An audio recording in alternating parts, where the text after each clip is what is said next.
કરજણ ધારાસભ્ય અક્ષય પટેલે કેન્દ્રીય મંત્રી નીતિન ગડકરી સાથે કરી મુલાકાત. કરજણ વિધાનસભા વિસ્તારના વિવિધ પ્રશ્નોની રજૂઆત કરી.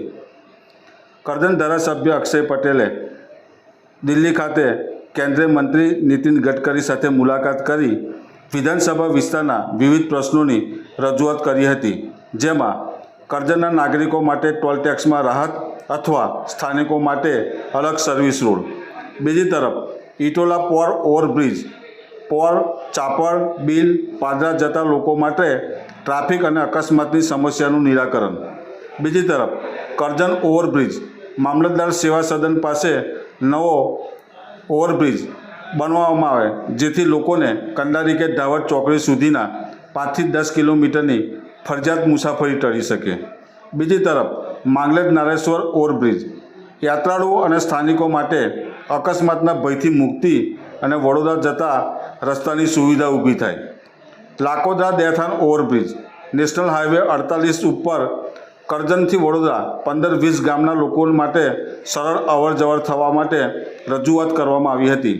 આમ કરજણ ધારાસભ્ય દ્વારા કેન્દ્રીય મંત્રીને વિવિધ બાબતોને લઈ રજૂઆત કરવામાં આવતા કેન્દ્રીય પ્રધાન નીતિન ગડકરીએ આ પ્રશ્નોનો ત્વરિત નિરાકરણની ખાતરી આપી હતી.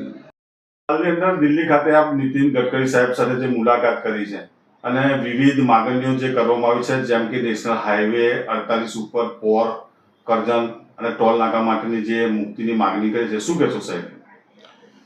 માનનીય મંત્રી શ્રી નીતિન ગડકરી સાહેબને અમે મળ્યા, શાંતિથી અમારી વાત એમને સાંભળી અને એનો નિર્ણય પણ વહેલી તકે લાવવા માટેની એમને ખાતરી પણ આપી છે.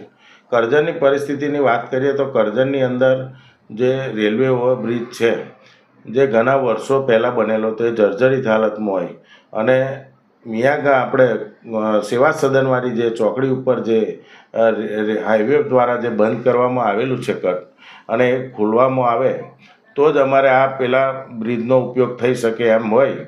એટલે એક માગણી હતી કે ત્યાં ફ્લાયઓવર બનાવવામાં આવે તો 24 કલાક એ રોડ ખુલ્લો રહે અને જે આ જર્જરિત બ્રિજ છે એનાથી લોકોને છુટકારો આવે અને જે નવો બ્રિજ છે એનો ભારે વાહન વ્યવહાર જે દહેજ સુધીનો ચાલુ છે એ ભારે વાહન વ્યવહારનો પણ ઉપયોગમાં એ આવી શકે એમ હોય અને ટ્રાફિક સમસ્યા અને જે 5-6 કિલોમીટર લોકોને જે ફેરાવો થાય છે એ પણ એનાથી અટકે એવો છે.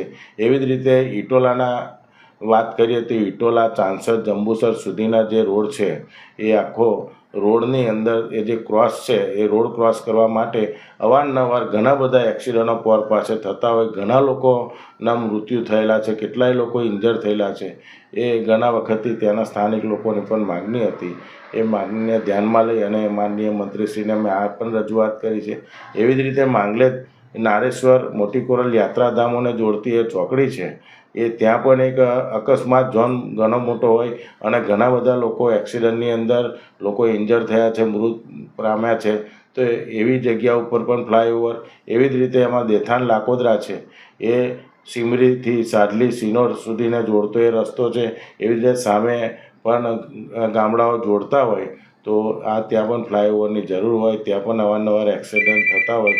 તો આવા અમારી એક માગણી હતી અને માનનીય મંત્રીશ્રીએ બહુ સારી રીતે સાંભળ્યા છે અને હાઈવે ઓથોરિટીના આરોને પણ સૂચના આપી છે કે વિધાયકો સાથ મેં લેકે કામ કરને કા હે. એટલે અમને ખૂબ સંતોષ મળ્યો છે.